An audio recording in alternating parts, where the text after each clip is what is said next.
going to create a step-by-step guide on how to implement an Active Directory. This will serve as a foundational tool for managing your network's resources efficiently. Before diving into the installation, it's crucial to plan your Active Directory setup.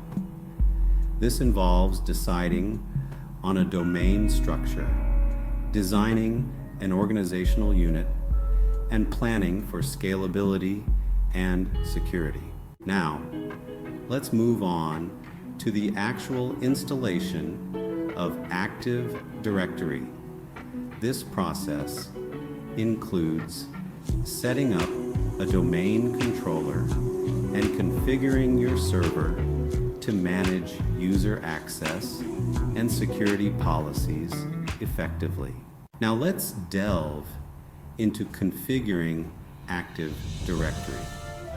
This process is crucial for setting up your environment to manage users and devices effectively.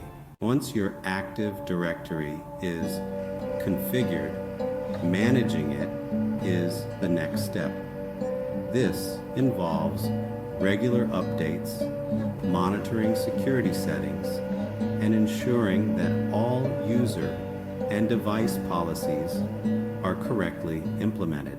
To wrap up, mastering Active Directory configuration and management is essential for maintaining a secure and efficient network. Remember, regular updates and vigilant management are key to leveraging the full potential of Active Directory.